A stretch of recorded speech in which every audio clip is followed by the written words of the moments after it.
तो बहुत बहुत नमस्कार सब बच्चों को।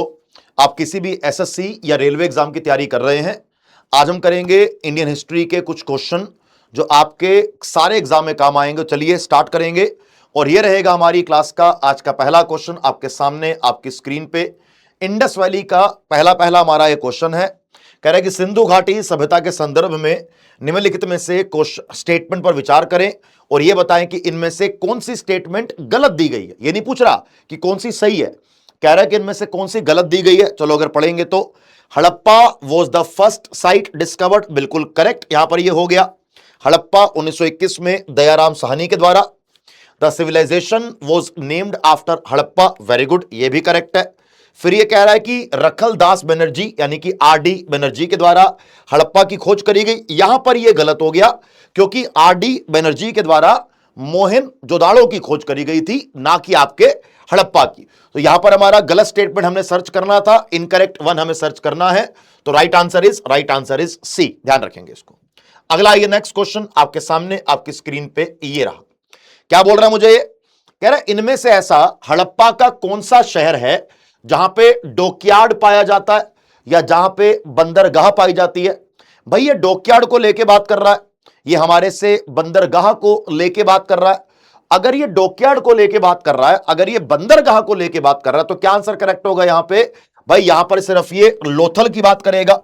लोथल जो कि भोगवा नदी के किनारे बसा हुआ शहर है। लोथल बेटा जो कि भोगवा नदी के किनारे आपका बसा हुआ शहर है। Right answer is C. हमारे सामने क्या बोल रहा है कि कुछ जगहों का नाम दिया, इंडस वैली सिविलाइजेशन की सिटीज का नाम दिया और उनकी करंट में लोकेशन का नाम दिया। तो क्या लगता है क्या इसमें से कितने पेयर करेक्ट दिया, यह पूछ रहा है। हड़प्पा पंजाब पाकिस्तान में है, करेक्ट है। मोहनजोदाड़ो सिंध पाकिस्तान में है, करेक्ट है। ढोलावीरा राजस्थान में है, यह गलत हो गया क्योंकि ढोलावीरा मेरे भाई आपका गुजरात में है। राखीगढ़ी हरियाणा में है, यह भी करेक्ट हो गया। तो यहां पर हमें 3 स्टेटमेंट या 3 पेयर सही दिए गए हैं और एक गलत दिया हुआ है। तो राइट आंसर इज ओनली ए। अगला आएंगे, सिंधु घाटी के लोग व्यापार किया करते थे, यह बात तो करेक्ट है। सिंधु घाटी के लोग व्यापार किया करते थे, यह बात तो करेक्ट है। लेकिन यह पूछ रहा है कि सिंधु घाटी के लोग किसके साथ व्यापार करते थे, ईरान के साथ, इराक के साथ। तो यह कौन सा एरिया हुआ, मेसोपोटामिया वाला area. Right answer is B, Mesopotamia. अब यहां पर ही आता है कि भैया व्यापार में क्या बेचते थे और क्या खरीदते थे। अगर बात बेचने की आएगी तो चीजों को बना के यानी कि मैन्युफैक्चर्ड करने के बाद वस्तुओं को बाहर भेजते थे। बाहर से अपने घर में यानी कि इंडिया में इंपोर्ट किया करते थे रॉ मटेरियल, जैसे कि गोल्ड, जैसे कि सिल्वर। ये वो साउथ इंडिया से, अफगानिस्तान से इंपोर्ट किया करते थे। जबकि कॉपर यानी कि तांबा वो राजस्थान से और ओमान से इंपोर्ट किया करते थे। और यहां पे कॉटन की टेक्सटाइल, कॉटन के कपड़े, टेरेकोटा के पोट्री और कुछ आइवरी और शेल प्रोडक्ट्स बना के बाहर भेजा करते थे। समझ गए आप, ध्यान रखेंगे। अब ये बोल रहा है सिंधु घाटी सभ्यता मुख्य रूप से इन चारों में से कहां पर स्थित है। हम सिंधु घाटी की मल्टीपल साइट की बात कर लें, अगर हड़प्पा हो गया, मोहनजोदाड़ो हो गया, राखीगढ़ी, लोथल, कालीबंगन, रोपड़, बनावली, ये सारी साइट्स कहां हैं। या तो ये पाकिस्तान में है प्रेजेंट में, या फिर नॉर्थ वेस्ट इंडिया में है। तो right answer is B. Mohenjodaro जहां पे एक अगर आप देखोगे तो डांसिंग गर्ल की भी एक मूर्ति पाई गई है, बियर्डेड प्रीस्ट की भी एक पुतला पाया गया, जहां पे ग्रेट बाथ बड़ा स्नान घर पाया गया।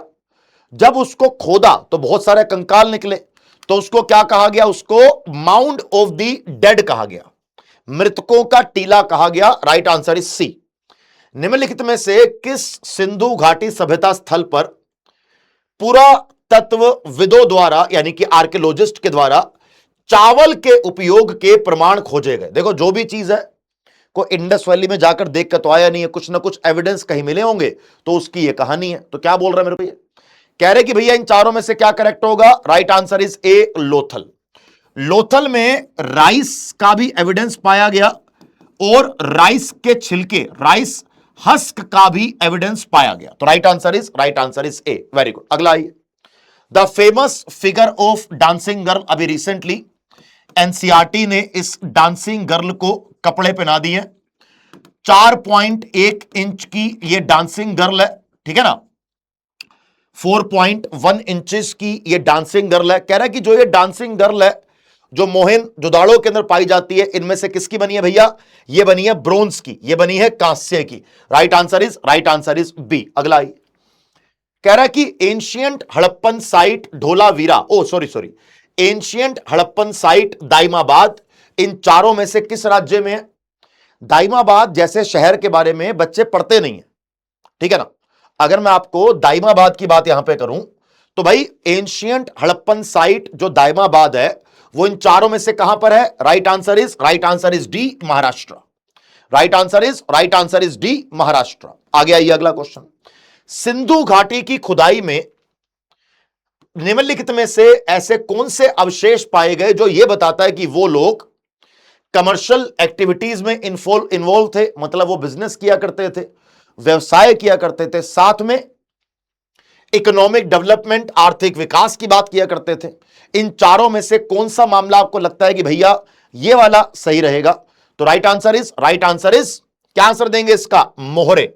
यानी कि जो बिजनेस किया उस पर मोहर लगा दी इंडस वैली की, तो सील से पता लगता है कि भैया ये बिजनेस किया करते थे अलग अलग लोगों के साथ। अगला आइए, अब इनकी सील्स पर आपको क्या देखने को मिलेगा? या तो कुछ ऐसे इनकी भाषाओं के कुछ चित्र आपको देखने को मिलेंगे जो आज तक समझ नहीं आया कि ये क्या कह रहे हैं। कुछ आपको ऐसे जानवरों के चित्र देखने को मिलेंगे, ठीक है भैया, इनके सील पर यह पाया जाता है। आगे आइए, नेक्स्ट। निम्नलिखित में से किस सिंधु घाटी स्थल पर हल की खोज से संबंधित टेरेकोटा की प्रकृति, यानी कि टेरेकोटा से बना हुआ एक टोए, एक खिलौना देखने को मिला? हल क्या होता है? हल का मतलब होता है वही खेत जोतने वाला हल जो एग्रीकल्चर में, खेती करने में काम आता है। अब ये लोग एग्रीकल्चर तो करते थे लेकिन हल का उपयोग करते थे, उसका एक खिलौना मिला है। अब खिलौना कब बनेगा? जब उसे रियलिटी में कोई यूज कर रहा है। तो क्या आंसर होगा इसका? Right answer is D, Banawali. Right answer is D, Banawali. इनमें से कौन सा सिंधु घाटी सभ्यता स्थल जहां पे गोदी का साक्ष्य है, डॉकयार्ड पाया गया? Right answer is B, Lothal. Lothal कहां पर है भैया? लोथल गुजरात में है। लोथल को मैनचेस्टर ऑफ आईवीसी भी कहा जाता है, लोथल को पोर्ट सिटी ऑफ आईवीसी भी कहा जाता है। अगला आइए, नेक्स्ट क्वेश्चन। कह रहा है कि गाजियाबाद जिले के आलमगीरपुर से प्राप्त जो आर्कियोलॉजिकल अवशेष पाए गए वो इन चारों में से बताता है कि आलमगीरपुर कौन से कल्चर के साथ जुड़ा हुआ है? सर, आलमगीरपुर हड़प्पन कल्चर के साथ जुड़ा हुआ है। आगे आइए, नेक्स्ट। मोहनजोदाड़ो का जो विशाल स्नान घर है वो क्यों बनाया गया? सीजीएल लेवल एग्जाम में क्वेश्चन आता है कि भाई मोहनजोदाड़ो में जो ग्रेट बाथ पाया गया उसमें एंट्री करने का रास्ता कहां से था? उसमें एंट्री करने के दो रास्ते थे, एक नॉर्थ से और एक साउथ से, लेकिन आप वेस्ट और ईस्ट से एंटर नहीं कर सकते, आप सिर्फ नॉर्थ और साउथ से एंटर कर सकते हो, ठीक है जी। स्विमिंग पूल में एंट्री करने की जगह ऊपर या नीचे से थी, साइडों से नहीं थी। मोटी मोटी कहानी यह है। क्या आंसर है इसका? देखो भैया, स्नान घर में एग्रीकल्चर तो होगा नहीं, स्नान घर में लोग रहेंगे भी नहीं, स्टोरेज की फैसिलिटी भी नहीं होगी, तो एक बड़ा rectangular tank. Right answer is B. Harappa संस्कृति में एक रॉक कट आर्किटेक्चर हमें कहां देखने को मिलेगा? आप अगर कभी साउथ इंडिया के मंदिरों को देखोगे, एलोरा अजंता के टेंपल को देखोगे, तो आपको देखने को मिलेगा कि वहां पर आपको रॉक कट आर्किटेक्चर की, चट्टान को काट के मंदिर बना दिया, चट्टान को काटकर गुफा बना दी। ऐसा आर्किटेक्चर हमें आईवीसी में कहां देखने को मिलेगा? इंडस वैली में देखने को मिलता है। मुझे कहां पे? Right answer is Dholavira. Dholavira Bharat में 40वें नंबर का एक यूनेस्को वर्ल्ड हेरिटेज साइट है। 2021 में इसको यूनेस्को हेरिटेज साइट का दर्जा दिया गया। अगर मैं टोटल इंडिया की बात करूं तो इंडिया में टोटल 45 यूनेस्को हेरिटेज साइट बन चुकी हैं। अभी रिसेंटली एक बड़ी फेमस साइट को, बड़ी फेमस जगह को यूनेस्को हेरिटेज साइट का दर्जा दिया। क्या मुझे आप लोग कमेंट बॉक्स में कमेंट करके बता सकते हैं कि इंडिया की जो लेटेस्ट 45वें नंबर की यूनेस्को साइट है उसका नाम क्या है? जो लेटेस्ट यूनेस्को साइट का नाम बताइए क्या है, बस यही क्वेश्चन है। तो क्या आंसर है इसका? इसका आंसर बी है। आप मुझे कमेंट बॉक्स में कमेंट करके बताएंगे कि 45वें का नाम क्या है। अगला आइए, नेक्स्ट आपके सामने ये रहा क्वेश्चन। चानूदाड़ो के हड़प्पा स्थल में मुख्य विशिष्ट गतिविधि। यह क्वेश्चन लास्ट ईयर सीजीएल 2025 के प्री में आया था कि चानूदारो के अंदर बेसिकली क्या किया जाता था। चानूदारो एक तरीके से अगर देखा जाए तो चानूदारो एक ट्रेडिंग करने की जगह है, फेमस फॉर ट्रेडिंग। चानूदारो में कोई सीटाडल नहीं है, चानूदारो में कोई सीटाडल भी नहीं है, और वहां पे बीड मैन्युफैक्चरिंग का काम किया जाता है, मनका बनाने का काम किया जाता है। तो जैसे ये कोई मतलब पॉलिटिकल हब नहीं है, ये कोई पॉलिटिकल सेंटर नहीं था, ये बेसिकली एक ट्रेडिंग सेंटर था। Right answer is C. Very good. अगला आइए, सिंध और पश्चिम पंजाब में स्थल वर्तमान समय में क्या बोल रहा है? सिंध और वेस्ट पंजाब प्रेजेंट में कहां पर है? पाकिस्तान में। ये तो बहुत सिंपल हो गया, इसमें क्या बताना है ना। आगे आइए, नेक्स्ट कह रहा है कि अगर मैं मोहनजोदाड़ो के ड्रेनेज सिस्टम की बात करूं, मतलब अगर मैं इंडस वैली के बड़े शहरों के ड्रेनेज सिस्टम की बात करता हूं तो उसमें क्या आपको ऐसा पाया गया जिसको आप रिमार्केबल, उल्लेखनीय के तरीके से दर्शाते हैं? आप कहेंगे वाह मजा आ गया। तो इन चारों में से आपको क्या देखने को मिलता है कि भाई वहां पर आपको ढकी हुई सड़क में नालियां मिल रही हैं, कि हर घर में जो भी गंदा पानी आ रहा है, नहाने वाला या आपका टॉयलेट वाला या किचन वाला या कोई भी है कपड़े धोने वाला, तो उसको एक निकास का एरिया है जो नाली से पानी निकलेगा और एक सेंट्रल जाके गटर वटर के अंदर पानी जाके वहां पे मिल जाएगा, है ना। Right answer is C. अगला आइए, नेक्स्ट क्वेश्चन। सिंधु घाटी के शहर आमतौर पर किससे घिरे होते थे? जो सिंधु घाटी के शहर बनाए गए उनको चारों तरफ से कवर किया गया प्रोटेक्शन के लिए। वो चारों कवर किससे किए गए बेटा? राइट आंसर इज गेटवे के साथ, किला नुमे फोर्टिफाइड वॉल विद गेटवेज। अगला आइए, ग्रिड प्रणाली में सड़क का चौराहा, जैसे सड़क ऐसे बन रही है, ऐसे बन रही है सड़क, इस तरीके से आपकी ये सड़क बन जाती है। कह रहा है जो ये सड़क बन रही है इसमें एंगल क्या बन रहा है? ये भाई साहब ये 90 डिग्री का एंगल बन रहा है, और 90 डिग्री के एंगल को राइट एंगल कहते हैं। अगला आइए, नेक्स्ट क्वेश्चन। वे शहर जिनके पास विस्तृत भंडार गृह पाए गए। भाई विस्तृत भंडार गृह वहां पाए जाते हैं जहां पे इंपॉर्टेंट लोग रहते हो, बड़े बड़े शहरों। वो दो तो हैं ही, एक मोहनजोदाड़ो और एक हड़प्पा, दोनों मेन शहर हैं इसके। Right answer is B. कह रहा है कि हड़प्पा सिविलाइजेशन का जो ये डिक्लाइन हुआ, उसके डिक्लाइन का मेन कारण क्या है? हड़प्पा के डिक्लाइन के बारे में किसी को भी एग्जैक्टली नहीं पता कि डिक्लाइन क्यों हुआ, लेकिन उसको कुछ थ्योरीज हैं। कोई कहता है कि भाई सुनामी आने की वजह, सुनामी नहीं, सुनामी ज्यादा बड़ा वर्ड हो गया, कि बाढ़ आने की वजह से, नदियों ने अपना रुख चेंज कर लिया उस वजह से, या आप आर्यंस के आने की वजह से। तो क्लाइमेट चेंज एक तो हो गया, शिफ्टिंग रिवर्स एक तो हो गया, ट्रेड वाला इतना स्ट्रॉन्ग कोई रीजन नहीं है। हां, यहां पर एक ये कह सकते हो कि आर्यंस के आने की वजह से ऐसा हुआ, तो यह भी माना जाता है, but right answer is only 1 and 2। Right answer is, यहां पर हमारा डी नहीं करेक्ट होगा, यहां पर हमारा बी करेक्ट होगा। आगे आइए, नेक्स्ट अगला क्वेश्चन। कह रहा है कि निम्नलिखित में से कौन सा भारत में सबसे बड़ा हड़प्पा स्थल है? बहुत सारे हड़प्पा के स्थल इंडिया में है, सबसे लार्जेस्ट कौन सा है? The answer is Rakhigarhi. Right answer is B, Rakhigarhi is the correct answer. हमारे सामने 1, 2, 3 स्टेटमेंट दी गई है, इन तीनों में से कौन सी स्टेटमेंट करेक्ट है यह पूछ रहा है। अगर कोई अच्छा स्टूडेंट है उसको पता होगा कि मैं इंडस वैली में एग्रीकल्चर तो होता ही है, इंडस वैली में एग्रीकल्चर तो होता ही है, और जो एग्रीकल्चर है अगर मैं कपास और सिल्क को कंपेयर करूं तो यहां पे कपास जीत जाएगा कि कपास का कल्टीवेशन हड़प्पा के अंदर होता है। थर्ड स्टेटमेंट क्या बोल रहा है? Silk was the principal textile of Harappa, that is wrong.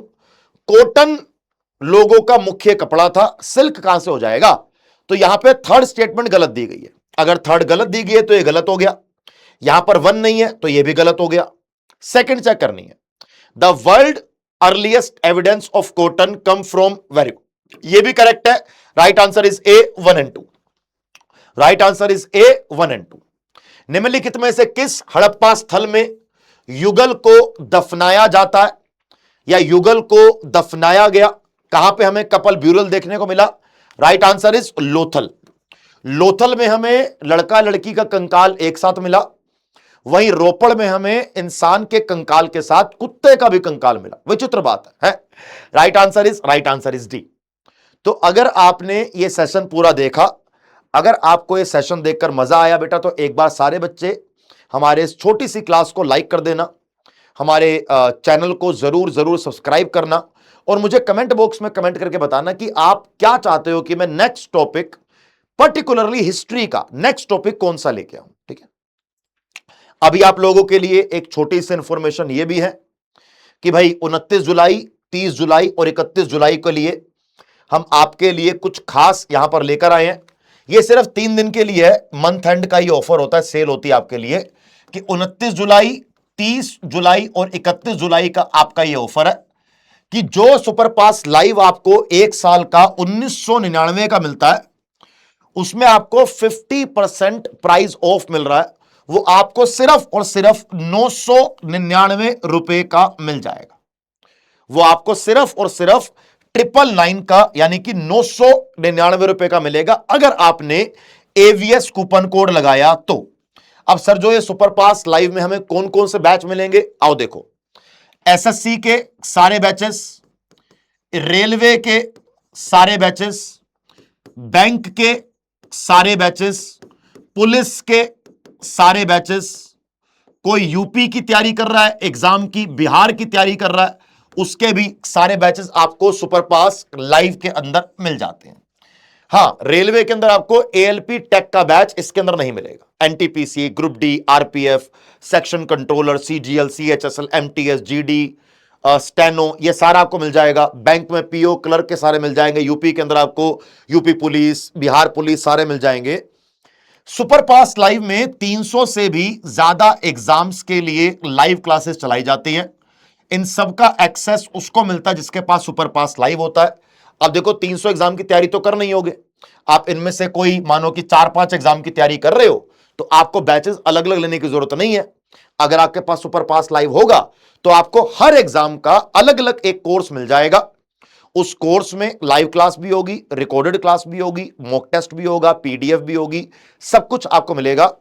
जैसे अभी हमने बच्चों के लिए एक ये सीजीएल का बैच लॉन्च किया, तो आपको सीजीएल का पूरा बैच मिलेगा, आपको सीएचएसएल का बैच मिलेगा, आपको एमटीएस का बैच मिलेगा। हर बैच में एग्जाम से relevant related mock test, previous year question, notes मिलेंगे। हर क्लास की रिकॉर्डिंग मिलेगी, लाइव क्लास तो मिलेगी, रिकॉर्डिंग मिलेगी, पीडीएफ मिलेगी, नोट्स मिलेंगे। एनटीपीसी का बैच लॉन्च किया था, एनटीपीसी का बैच आपको इसके अंदर मिलेगा, और लाइव क्लास, पूरा सिलेबस कवर हर एग्जाम के लिए है, ठीक है ना। तो आपको अगर सुपर पास लाइव में जुड़ना है तो ये 3 दिन आपके लिए बढ़िया मौका है कि आप एवीएस कूपन कोड लगाइए और सिर्फ 999 रुपए देके सुपर पास लाइव के अंदर जुड़ जाइए। ठीक है भैया। और जो बच्चा एवीएस कूपन कोड लगाएगा उसको मेरी तरफ से टेक्स्ट बुक का टेस्ट पास 100% बिल्कुल फ्री। उसको मेरी तरफ से टेक्स्ट बुक का टेस्ट पास 100% बिल्कुल फ्री। ये सारे टॉपर्स यूज करते हैं क्योंकि इसमें अनलिमिटेड आपको टेस्ट सीरीज मिल जाती है। यही 400-500 रुपए का होता है, ये आपको 999 के अंदर फ्री मिल रहा है मेरी तरफ से, अगर आप एवीएस कोड लगाओगे तो। वीडियो के नीचे आपको सुपर पास लाइव का लिंक दिया हुआ है। इस वीडियो के नीचे आपको सुपर पास लाइव का यहां पे लिंक दिया हुआ है। आप यहां पे क्लिक करेंगे, ये डायरेक्टली आपको सुपर पास लाइव पर लेके जाएगा और आपने वहां पे एवीएस कूपन कोड लगाना है और आपको जो ये 1 ईयर वाला या 12 महीने वाला एक्सेस मिलेगा सिर्फ 999 रुपए का मिलेगा। और उसके बाद 1 साल तक कोई भी बैच, कोई भी टेस्ट सीरीज, कुछ भी हम लेके आएंगे, सब कुछ आपको मिल जाएगा। तो आज के लिए इतना ही। Thank you so much. जय हिंद, बाय बाय।